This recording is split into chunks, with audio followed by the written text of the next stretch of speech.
Welcome back, Big Blue Nation. Unfortunately, a losing episode of the podcast.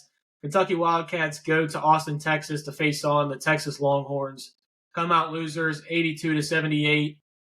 Cats feels like week in, week out. Get a top 5 win that you weren't expecting them to win when they were shorthanded. Come back and lose a game that you weren't expecting them to lose.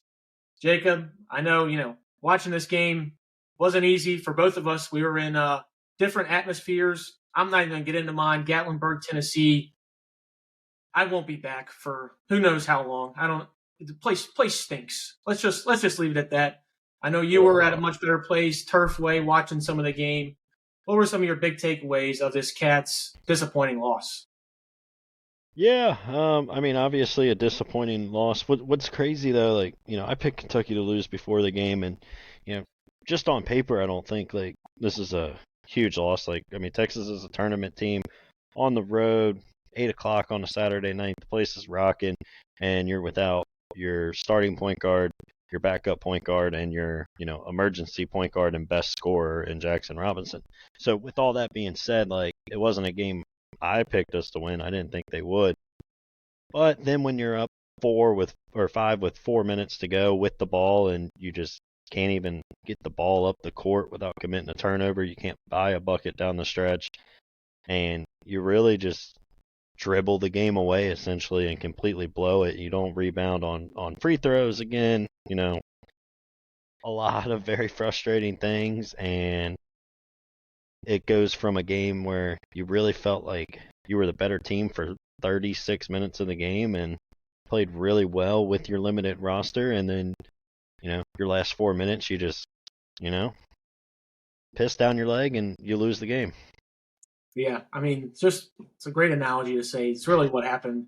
And you would think with this team having so much experience, even the team that we're fielding now, even without Jackson, Lamont, and Kerr, still a lot of experience on this court. The amount of mental mistakes late in the games, even just throughout the basic times of the games, it's really astounding to me that they still have not been fixed. You can't play this team can't play zone for that reason. The amount of times we just give up offensive rebounds on free throws.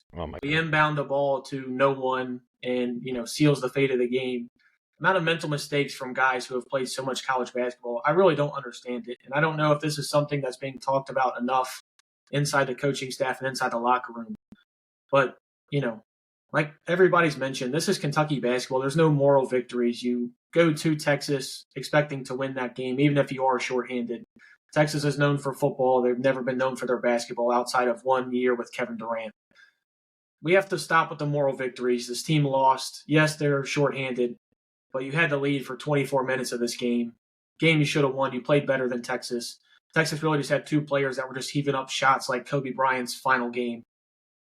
Really, really disappointing loss in my eyes, especially you saw how well the team just played minus those guys against Tennessee. You'd think they'd be able to beat Texas on the road. Yeah, and I know we're gonna go player by player, and I thought Amari played really, really well, but there's just a mental block in his head on how to box out on a free throw.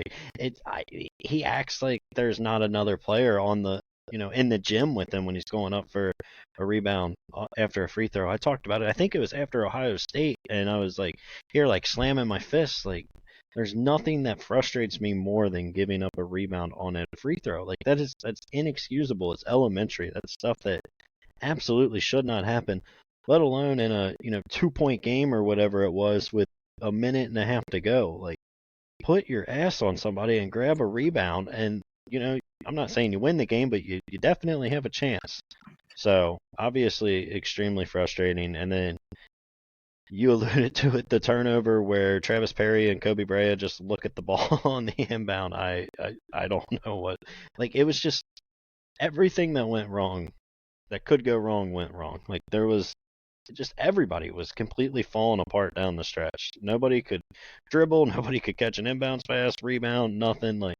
Texas, I'll give them credit for the last 5 minutes. They played really, really well. We played extremely poor. Yeah, poor might honestly be an understatement. It seems like there literally was nothing that was going right. And to your point on Amari not boxing on rebounds, Ansley did the same thing. There wasn't even just one guy doing it. At some point, are we teaching box outs in practice? Like, is this a thing? Because for a fact Brandon Garrison doesn't box out anybody. Amari will sparingly. Some of the guards occasionally do, but just in general, this team is just not fundamentally sound. And for how old this team is, how many games they've been played, and Pope's got enough games we've played 25 games now. There's enough data to be able to tell we don't box out. I mean, I think anybody who just watches the game, you don't have to be, the next up and coming great basketball mind to be able to tell this team needs to be able to get bodies on each other. And they just refuse to, game in and game out. And it usually costs us in games like this. Game against Texas, happened against Vanderbilt as well. I mean, games like that, there's usually a couple statistics that we can point to each game that cost us losses and cost us wins. And just in the Vandy game, they had more turnovers than assists. In this game, we had more turnovers than assists. There's certain things that game in, game out, we can just look at that certain stat and be like, oh, we won that game just based on that stat. Yeah, I mentioned it. I forget after which loss, but I told you, like, I can almost – it's got to be every game that we lose, we have more turnovers than assists. In the games we win, we're moving the ball around, taking care of it, moving it around, and, you just look at it. We're, 17, 18 to 20 assists to 10 turnovers, and every game we lose, it feels like it's a stat line like it was Saturday night, 10 assists to 15 turnovers. Like, this team has got enough shooters and the style that Pope wants to play. Like, there shouldn't be games where they're just coming away with 10 assists on, especially on 78 points. The offense should be going through more of a rhythm to get than to just have 10 assists. Yeah, and it really seemed like even when, Cats started out really strong in this game, started off 9-2 in that first initial run. Even then, like, the offense wasn't necessarily flowing. It felt like the offense was never in a flow. In my opinion, I think, we played poorly almost this entire game. Luckily, Texas is just one of the worst teams in the SEC and have been playing even worse without Arthur Kaluma. If Texas wasn't playing this bad, I don't think we're even in this game. And we're going to go through, obviously the box score to talk about players that kept us in this game. But were you surprised on how, I don't want to say how bad the Cats played, but just how bad they looked through 4 to 5 minute spells in games? Because there will be games where, first 4 minutes, we're up 9-2, we make substitutions, all of a sudden there goes a 10-0 run. And it seems like there has not been, at least since that Florida game, this offense has not been consistent for 40 minutes, which not many offenses are. But we can't continuously go through these 4 and 5 minute scoring droughts because it kills us in every game that we have one of those long droughts. Well, and, not to, make an excuse or anything, because, again, this game was winnable. It was there. But I just think you see how important, Jackson Robinson and Lamont Butler are to this team. What you just alluded to, it was when we would go to the bench and make subs, right? Then we could go on the other team can go on a run and our offense looks completely out of sorts. I mean, you expect the offense to look stagnant at times when, your best scorer isn't playing and then a guy that can create your dribble drives not out there. Like, Ortega took 18 shots, and I know we were talking about how we wanted him to take less, but, like, in this game, who else is going to go out there and make plays? Like, nobody else can create for themselves, unfortunately. Like, somebody's got to. Now, if you have Lamont and Jackson Robinson out there and you got 3 guys that can, get past their man and create baskets, then, yeah, obviously I want Ortega's numbers to be down, but, like, just without Jackson Robinson, I would say almost even more in particular, like, it's just going to be hard for this team to create offense. And, scoring 78 in this kind of game, obviously, I think was enough to win, and they just didn't make honestly, it was just the key plays down the stretch. That's what everything boils down to me. Did they play great for the first 35 minutes? Probably not, but they easily played good enough to win with your backs against the wall, no healthy point guards, and then you just let it slip away. Yeah, and slipping away is probably the best way to phrase it. I think they were 1 of 11 in their last shot attempts in the last 5 minutes. Yeah, one of them was that Ortega heave. At the end of the game, really just a garbage time. And, we'll talk about Ortega here in a second, but just going down the box score like we normally do. We're going to talk about these lineups because I think the lineups have got to start to shift, especially if Andrew Carr is healthy. We're kind of getting a little bit of that John Calipari-esque reporting when it comes to this one on whether he's actually fully healthy or not. when he comes back, when he's obviously back now, but when he's actually at 100%, I think there does need to be a change coming up here soon. And, going off of that, Ainsley Allmore was pretty solid in this game. Only played 23 minutes, 3 of 5 from the floor, 11 points, and 3 rebounds, and an assist as well. I think Ainsley's doing enough to provide, getting his minutes. The part that I don't like is how we're consistently running him out there as the 4. We do have 2 other big men that are on the bench, especially with the amount of guards that we have injured. I'd like to see Ainsley running more of the 3. I mean, the guy's only 6'7", 6'8". It's not like he is the Kevin Durant mold where he's just 6'11" and a wing player. I'd love to see him back more in his traditional role because it seems like ever since that initial Andrew Carr injury, Ainsley's been playing out of position ever since. And he's just not a guy that's physical enough. He's going to be able to get you enough rebounds to warrant playing the 4 and playing 23 minutes at it. Yeah, I disagree. I just for Ainsley, probably before we got into SEC play, I said I worried about him, just being quick enough and athletic enough to play in this conference, and I think Pope was able to hide that as well as he can by putting him at the 4. I think if you're putting him out on the wing, that slowness and no athleticism is going to show. I mean, it does show already, but I think even more under a microscope once you kind of put him out on the wing. Yeah, I mean, to a certain extent, I agree. But we also have Kobe Brea and Travis Perry playing 35 and 27 minutes in this game, and Travis is probably the worst defender I think I've ever seen in college basketball history. Well, you want to make a real defensive lineup. Why don't we just go with Travis Perry, Barea, Ainsley, Carr, and BG? We'll run that one out there. I wouldn't be surprised if we're going to see it. The amount of lineups that we've tried, except for getting more than one big man on the floor, seems like we've tried everything except for that. I mean, let's talk about Amari Williams. I mean, he continues to have good game after good game. 18 points, 12 rebounds, 6 offensive rebounds in this game, 6 of 10 from the floor, 5 of 11 from the free throw line. Obviously, you'd like to see that be better, but like we've previously discussed, you're really not expecting too much from him on that. And, I mean, what about the step back 3? I mean, it was money. Had to have it, and he shot another one that I thought might go in too. Yeah. But yeah. So yeah, you alluded to it. I was over at Turfway watching it, and the whole sports bar was UK fans, and there was just a gasp and then a big yell. Obviously, he had to shoot it because the shot clock. But no, I thought Amari played well. I mean, there's still obviously some mistakes that frustrated me, especially late in the game, and we got torched on the offensive glass again. But overall, I thought he was your best player out there, and it's night in, night out. He kind of is. Yeah, I don't know what else to say other than I thought he played well. 5 of 11 from the free throw lines, obviously not great. He missed some big ones down the stretch, had a couple chances to have some big and ones that he missed the free throw that kind of gave Texas the momentum back, and then we alluded to it, but that offensive rebound there with a minute and a half or whatever it was to go, that was the killer in the game, I felt like.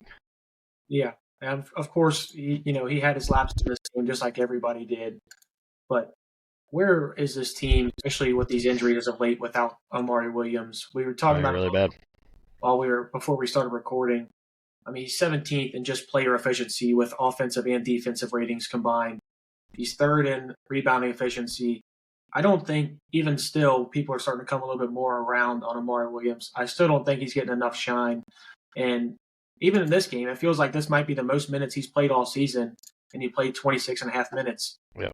With the injuries and if Andrew Carr is not completely healthy, and I know we sound like a broken record saying this literally after every single game, there's no reason to not. We're trying every other lineup. Why are you not trying to push Amari to 30 minutes, push him closer to that mark? Because you see the difference when he's on the floor versus when he isn't. Anytime any of those runs happen, it's usually that first substitution off of the half or even to start the game. I don't know what numbers that this coaching staff has that shows, Amari can't play over 25 minutes a game. But I would love if anybody on that staff would send him over to me so I can see what they're seeing. Yeah, I agree. We say it week in and week out. Like Every pod. he's got to play 30 plus minutes. I mean, the team is just different when he's out there. I mean, he was the best player on the floor Saturday. To your point, where would this team be without him? They would be very bad, especially without everybody else being injured. But you gotta give him more of a run, and it's not just that he only plays 26 minutes. He doesn't play a lot consecutively, right? Like he's getting 4 to 5 minute stretches. Like imagine if he could really kind of settle into a game and play the majority of a first half, or 12 minutes, or like there's got to be a longer leash. Like I would love to see him play the first 12 to 15 minutes of a game, and then you sit him, and you know I just you got to get his minutes up. There's a huge drop off when he's not in the game. We'll get to Brandon Garrison later, but like he continues to just be the most frustrating player I can watch. He gives you essentially nothing. I don't know how you can look at that and be like, yeah, we want to take some of Amari's minutes and continue to give them to Garrison. Yeah, and with that being said, I mean, Andrew Carr fouled out in this game, and Amari Williams Yeah. still only had 26 minutes. Sure. Amari only had 2 fouls. I genuinely think Amari has been a lot better so far or throughout the later part of the season at avoiding fouls. He's kept himself out of foul trouble for the most part. Outside of that Tennessee game, he kind of caught Yeah. himself in a little bit there. But I can't wrap my brain around him not playing. Like I think this 26 and a half minutes that he got against Texas is like the floor, especially with the I three agree. injuries that you have. Brandon Garrison's not playing well when he is in. Andrew Carr is either not all the way healthy or he's just the first half of Duke and not the second half Andrew Carr that we saw. And, obviously we're going to talk about Otega Owe here. He's starting to give you more and more as the season goes on. But I don't think this team is going to be a team that goes anywhere deep in March or even in the SEC tournament if Otega Owe is that, first guy that you got to rely on to score. Shot 18 shots in this game, 1 of 5 from 3, 3 of 5 from the line. Gave you 20 points and 5 rebounds and 2 steals. It was a good game from Otega. Not taking anything away from him. It's just, when you see that stat line in this game, you just knew that it's just not going to be Kentucky's night. Yeah, I agree. Like this game felt different. In part, obviously, because there is no Lamont and no Jackson. So as I mentioned, like you know, the perfect role for Otega was that Tennessee game Tuesday night when Lamont was out there and Jackson was, or well, Jackson didn't even play, but just that 10 to 11 shots. But like in this one, also a lot of them were forced just at the end of the shot clock. Like we couldn't get anything going. It felt like in rhythm. So I mean, when there's 8 seconds left on the shot clock, our best play at that point might just be Otega, put your head down and try to get to the rim. Like, you know, I just don't know what else. Like, if Kobe Brea, is going 0 of 4 from the 3, 0 of 6 from the field, not getting open, Travis Perry's has a hard time separating. He needs someone to essentially help off of him, and then he can get an open look. Like, the offense just it wasn't there, obviously, on Saturday, and part of that is to be expected. But I thought Ortega played fine. Again, probably not the most efficient game in the world, but I just don't know what else you really expected out of your offense on Saturday. The worst part about the team and the roster that we have at the moment, there's 4 guys that are getting 15 plus minutes right now that can't create their own shot in the slightest bit of way. Ansley Almanor played 23 minutes, Kobe Brea 35 minutes, Travis Perry 28 minutes, and Trent Noah 20 minutes. I mean, those are all guys who can't create their own shot, and we're unfortunately leaning on those guys to create their own shot and create some offense when most of them are, schemed open shots that you need to get, especially Travis Perry right now. I thought I'm disagree with you a little bit. I didn't think Travis Perry played well in this game. 2 of 8 from the field. At no point in this year do I want to see Travis Perry shooting 8 times in another game. I think that was a reason in this loss. 6 points, 2 rebounds, 3 turnovers, 3 assists. I get why he started. I know you need that traditional point guard. But do you feel any more confident Travis Perry bringing the ball up as you do Otega Owe or even Amari Williams in these situations? Because I know I don't. I Yeah. genuinely probably feel worse So at that point, I don't know why having that theoretical point guard start the game and play 28 minutes makes sense in a game like this. I mean, to be honest, I did until maybe the last 4 minutes of the game Saturday. That obviously shifted how I was thinking on it a little bit. But let me preference it. Like when I say Travis Perry played well, I thought he played well for kind of what you were asking him to do, right? Like there was never a moment in this season if you told me back in December, hey, there's going to be an SEC game where Travis Perry plays 27 minutes, I'm like, what the hell went wrong, right? And to an extent, a lot of stuff's gone wrong, especially with injuries. But so I thought he played well, given the circumstances. He's not some insane freshman. He's a guy. Beginning of the year, we thought, he might be able to contribute for a handful of minutes here and there each game, and for the most part, he's a guy that we're going to be thinking about for next year and even the year after. So for him to kind of be thrown into this role, playing 27 minutes because you're down all your point guards, I thought he gave you what you kind of expect in an SEC game on the road.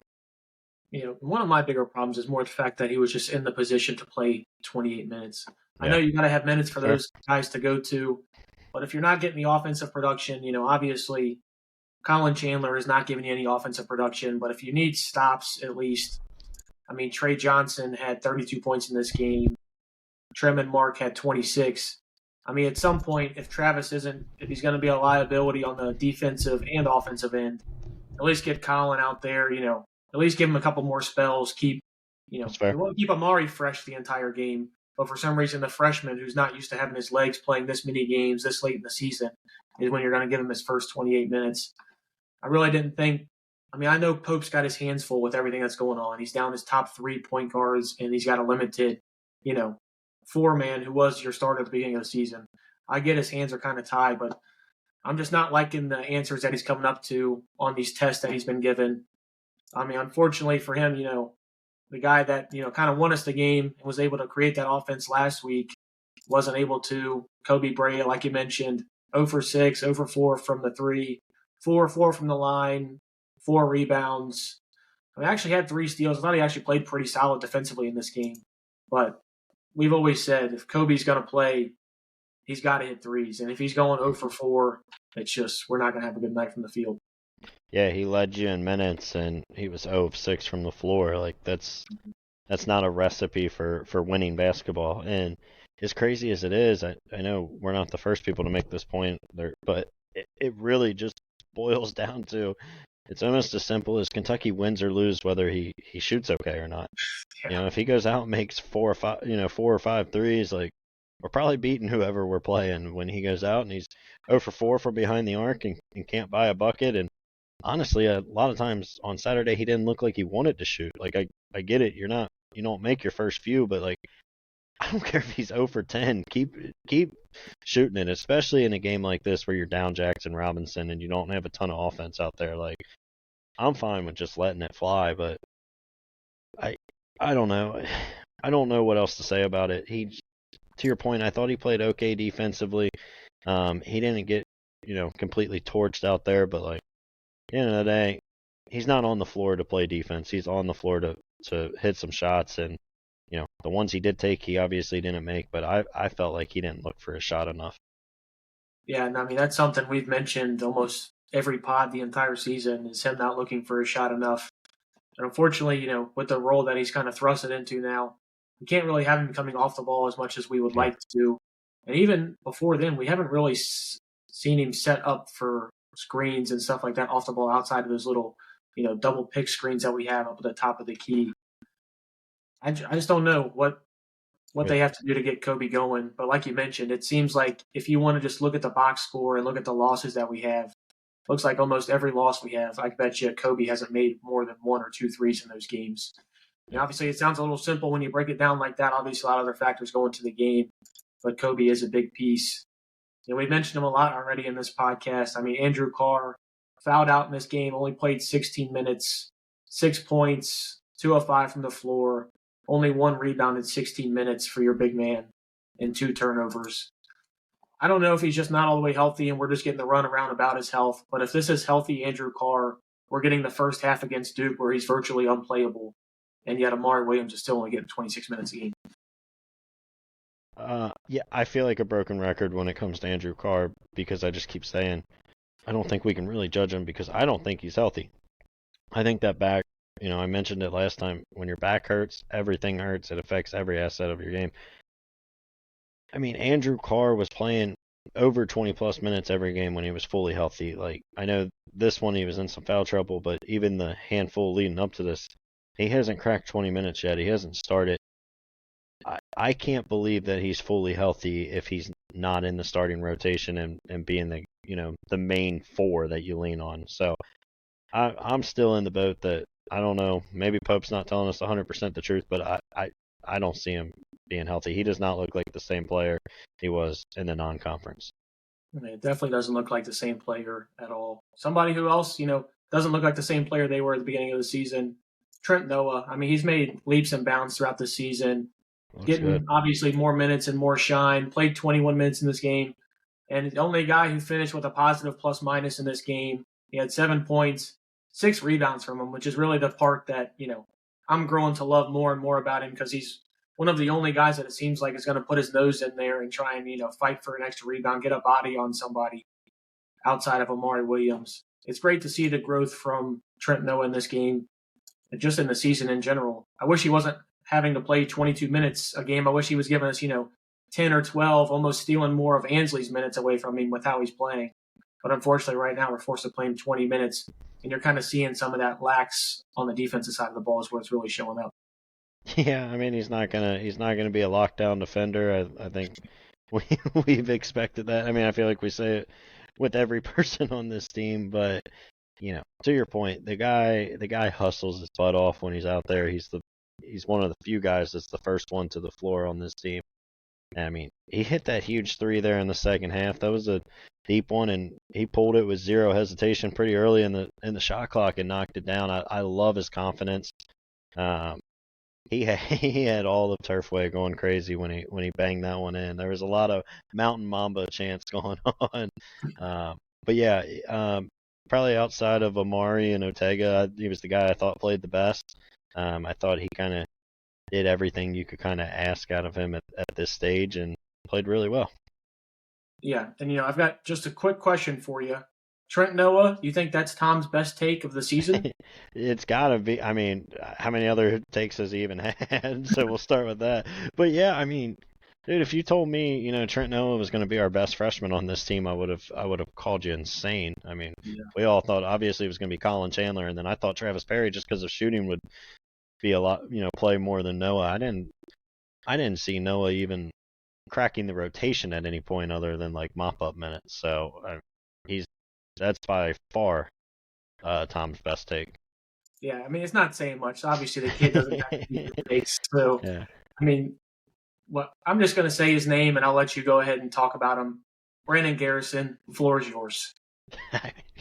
Oh my goodness, I don't know if there's been a UK player in the last, and I'm not kidding, in the last 10 years that's frustrated me more than Brandon Garrison. We talk about it every game. He's a guy with his athleticism, his size, he should be a guy that should be a borderline first round pick. He's got all the tools. It doesn't click on the floor, and I don't know why. I mean, before the season, ESPN had him ranked 40th in the mock draft as the backup big man. He's unplayable. He's the number one guy that's unplayable right now. Cam, I kid you not.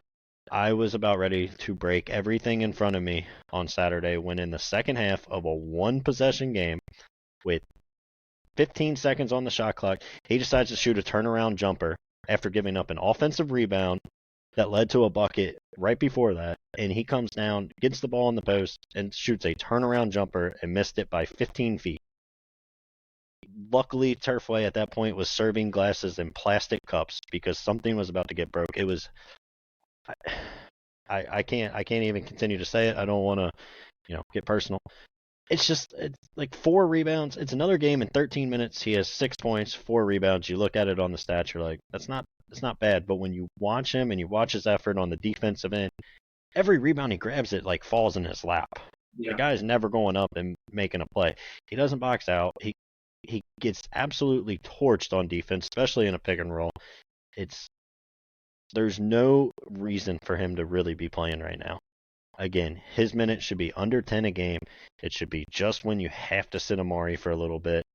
And then if Andrew Carr gets healthy, I think you throw him back out at the 5 when Amari's tired. And that should be it.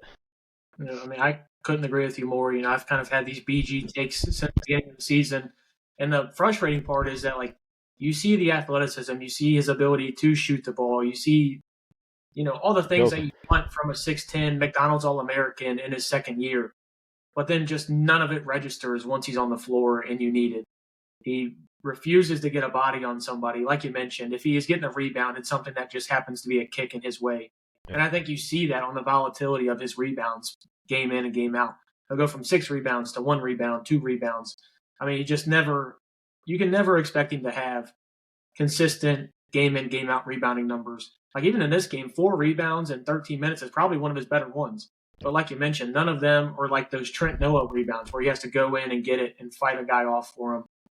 Brandon Garrison right now, it's so hard because you have so many guys out that you have to give somebody minutes. Unfortunately, Pope doesn't want to give those minutes to Amari for whatever reason, and Carr's still not fully healthy. So he's got to play, but man, it's so frustrating watching him play. It is. And don't get me wrong, Brandon Garrison's not the worst basketball player I've ever seen, but part of what's so frustrating about him is the tools are there for him to be so much better. He's a guy, I bet if he entered the draft at the end of the year, I'm not saying he would get drafted, but when he would go through the workouts, teams would really like him. He's got all the measurables, and then for him to just, when I was talking about Travis Perry, I'm he just kind of gives you what he can at the end of the day.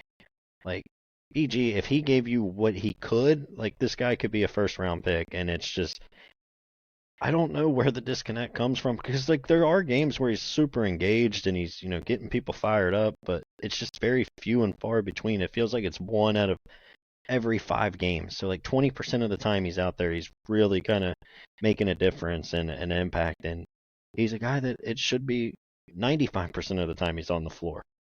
You're not asking him to play 30 plus minutes, It's not like it's a tiredness or anything like that. It should be a lot more than what we get from him, and that's what's so frustrating about it. I mean, even if you scrap this year, you're planning on this guy being, a key role in the team next year. Yeah, I don't feel confident in that. There's just been no development from him from game 1 to game 25. Yep. And that's where I'm growing, the most anxious about, because you've seen Ortega grow. You've seen Amari get better. You've seen Trent Noah take leaps and bounds. Even Travis Perry in the limited minutes he's getting. Ainsley Almanor has gotten better in his role. Seems Jackson Robinson, everybody has gotten better outside of injury-riddled guys like Kerr, Andrew, and Lamont. Seems like everybody's taken a step forward except for Brandon Garrison, and that's where I'm really anxious about it. Obviously, we got a lot of games and, obviously big games before we look forward to next season. Wanted to touch on that with BG for a little bit. Speaking of a guy, you are thinking about a lot for next season, Colin Chandler only played 4 minutes in this game. No points, turnover, and a steal, 0 for 1 from the field. I mean, I don't really know what to say about Colin. He gives you a solid effort on the defensive side of the ball. He can't be a ball handler right now, and right now he has no offensive game. So you really have to pick and choose your battles of when you play him. I actually thought this was a game in which you probably should have played him, try to get him on Trey Johnston, maybe slow that roll a little bit that he had, especially later in the second half. Obviously, Pope didn't see it the same. I don't know if you have any thoughts on Colin Chandler. Obviously, he only played 4 minutes in this one. Yeah, none major. This offense, we know, they're going to have to score, right? And even putting Chandler out there, I don't know how much it really makes a difference because, you're still, even if you play him with Amari, you still got 3 guys that really aren't defending at a high level. So it's just tough. Colin Chandler is a guy I am excited about. If he can develop even just to be an average, offensive threat and, a guy that when he's wide open can knock down a shot, I think he can have a very productive career here. It's just at this point, it's obviously not happening. But who knows? There might be a game coming up down the stretch where he goes back and plays 17 minutes, and we're coming on here saying it was the Colin Chandler game again. So, I mean, I'm not going to write anybody off, I think, for a particular game. But, yeah, I didn't have any super strong thoughts on him as when it came to Saturday. Yeah, I mean, obviously, I think you and I both agree lineups and, substitution patterns are probably the biggest issue of the team at the moment. Yeah. I'm not sure how much playing Colin Chandler is going to help that. But obviously, the Cats have a big last final 6 games of the season, 17-8, fell to 17 in the AP top 25. And right now they're 9th in the SEC standings, which would leave them playing Wednesday at noon in Nashville for the SEC tournament. Just thoughts in general of the season so far and what you're looking forward to in the next 6 games. We'll take a dive into the next 6 games, give a little bit of a prediction on what you think we need to do in the next 6 to feel confident going into tournament time. Honestly, just be healthy for me. Regardless of the record, we're a team that's going to make the tournament. So my number one goal is to have a healthy Lamont Butler and Jackson Robinson. You listen to Pope. He sounds more optimistic, with Lamont coming back here soon. Yeah. I mean, he was talking about Jackson's not doing anything with his right hand right now. He said he's been shooting left-handed in practice, just kind of going through it. But like that's concerning. Like, so for me, obviously get healthy. I think I said, if both guys were back, if you missed them for the next 4 games, I wanted to go 2-2. That's obviously, still on the table with Andy at home on Wednesday, and then at Oklahoma. So you got to find a way to win those. But yeah, I mean, if you tell me even if you're going to be the 9 seed in the SEC tourney on playing on Wednesday, but part of that is you have to hold out Jackson Robinson and Lamont Butler, but they're ready to go by then I'm good, and sign me up. Yeah, and Jackson, I know I heard Pope say he was going to get his third opinion on that wrist. Obviously, you only go to get second and third opinions when you don't like the first and second. So obviously, they're not scary. Very good news there. Yeah, I mean, like without him going into March, I feel no confidence. If him and Lamont are there, I still feel like this team can make a run. I'm not saying they will, but I mean, without Jackson Robinson, I don't see this team's ceiling being very high. My thing is, I think we just need this team to all play together again, because it feels like it's been forever since we've had this whole lineup. And I'm really afraid of, like how you mentioned, just letting this team get back and ready for March. And then that first game is where they're all back together. Nothing's gelling. That's one of my big worries. And obviously, you don't want to push a guy and get these guys coming back too soon. But I do feel like you need to get, if you can, obviously injuries are, neither one of us know the extent of these guys. But you got to get these guys back for at least a regular season game or 2 if you can. That way you can get a little camaraderie, a little, gelling before the tournament goes off. Because I don't think you want to be going into March Madness losing, losing 4 of your last 6 games, first round bounce in the SEC tournament. I don't think that builds confidence for anybody. Obviously, playing on a lot of what ifs and if and ands were candy and nuts, that whole saying. But just what are you thinking? Obviously, pick the last final 6 games that we have. We play Vanderbilt, Alabama, Oklahoma, Auburn, and LSU in Missouri. We're going to be 3 of those are ranked teams. Yep. You got 1, 3, and 15 as the AP poll stands now. Of those 6, saying Lamont and Jackson are not healthy, what do you need for this team to go in that last 6 games to feel good about them going into the tournament? I think I'm going to pick probably the pretty chalk pick. I think a lot of people would say this, but I think they'll go 3-3. And I would be pretty happy with that. And they'll probably go 3-3 by, losing to Oklahoma or even LSU or something crazy, but then they'll, either win at Missouri or find a way to upset Auburn at home. So I think they'll go 3-3 and they'll just be pretty much the same team we've seen all year. I mean, one positive for this team, like let's be real, if you're looking at it and you said before it was like we beat a top ranked team and then lose to the team, quote unquote we should beat. This is the way you rather do it. Like if you're gonna split these games, you rather get the top. Right? Yeah. Well, to get to the tourney, you rather beat the the top team. I mean, we got the most quad one wins in basketball, so I'm still hopeful for this team, but that's obviously very contingent on Lamont Butler and Jackson Robinson's health.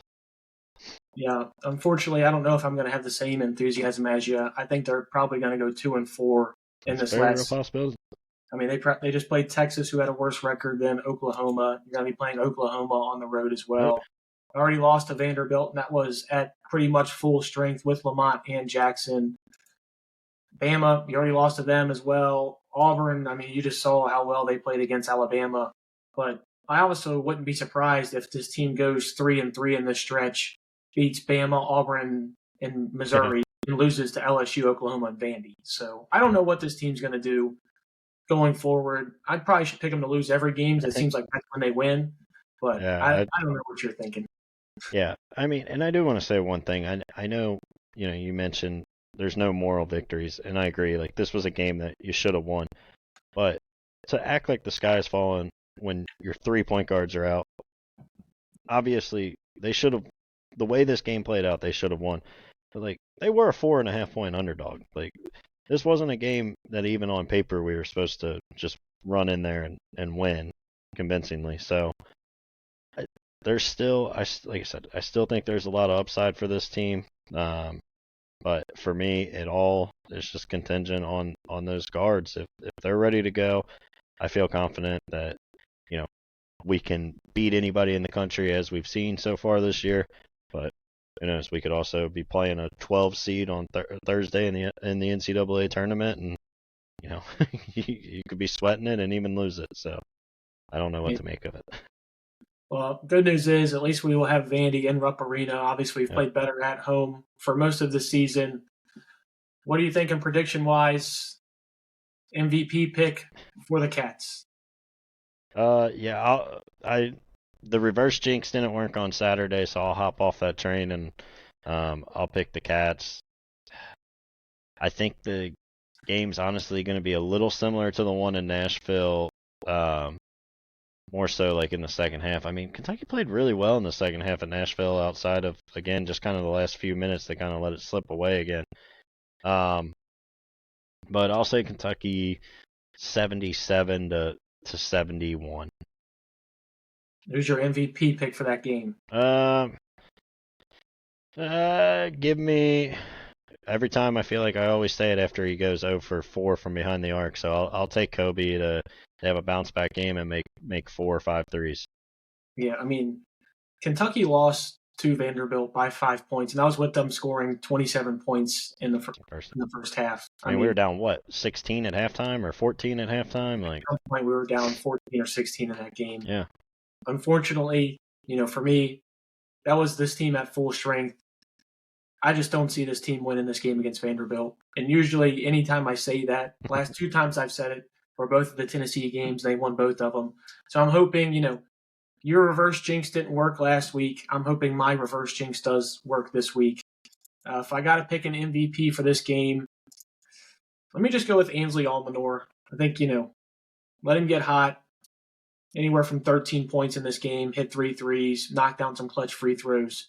Obviously, 13 points doesn't sound like a lot for an MVP effort. Yeah, no. But I think when you get something like that from a guy who you don't expect to score, double digits every game, I think that'll be enough to get Kentucky over the edge if they were to win.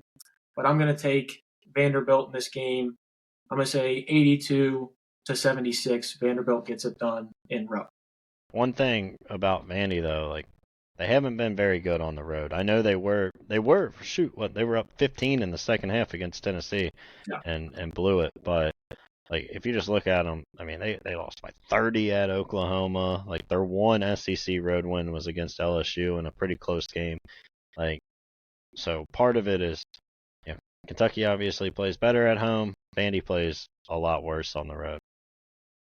I don't know about you, but at least for me, it does feel like at least a little bit of this hype has died down around this Kentucky team. The fan base is kind of not necessarily soured on the team, but the same energy and enthusiasm isn't necessarily around them. And obviously, a lot of that has to be said with how we've went 6-6 on our last 12 games. It's kind of hard to have that, unrational Kentucky enthusiasm and positivity that we normally have when you've seen 500 basketball in the last 12. Yeah, I think the injuries obviously play a huge part in that. Like, if we were fully healthy, I don't think our record would be 6-6. Now, how much better, I don't know. It might only be a game or two difference, but like, also for me, like, it's hard to get excited about March if when Jackson Robinson's getting a third opinion on his hand. Yeah. Because I mean, if you don't have him, again, I don't think this team's ceiling's very high, and to deal with a shooting hand and wrist hand whatever it is injury this late in the season is not ideal, and for your best scorer, it's definitely tempers expectations. Yeah, it's very concerning, and it feels like we keep getting concerning news Yeah. on guys. Hopefully, we had an extra day of rest this week. Games on Wednesday at 7 on SEC Network. Hopefully, the guys are a little extra rested. Obviously, we don't expect to see Lamont and/or Jackson in this game. I don't know if we're expecting to see any lineup changes, seeing any sort of substitution changes. I guess we'll see that at 7 p.m. Wednesday on SEC Network. Cats and the Commodores. Jacob, you got any final thoughts? Nope, that's it. Let's go out and beat Vandy and try to get it back on track. All right, guys, that is all from the Cats Talk podcast. Follow us on Twitter, Instagram, Spotify, YouTube, TikTok, wherever you get your Kentucky Wildcats news. We are there. With that being said, Kentucky needs a win. Let's get back in the winning column. Get over 500 in SEC play. Go Big Blue. Go Big Blue.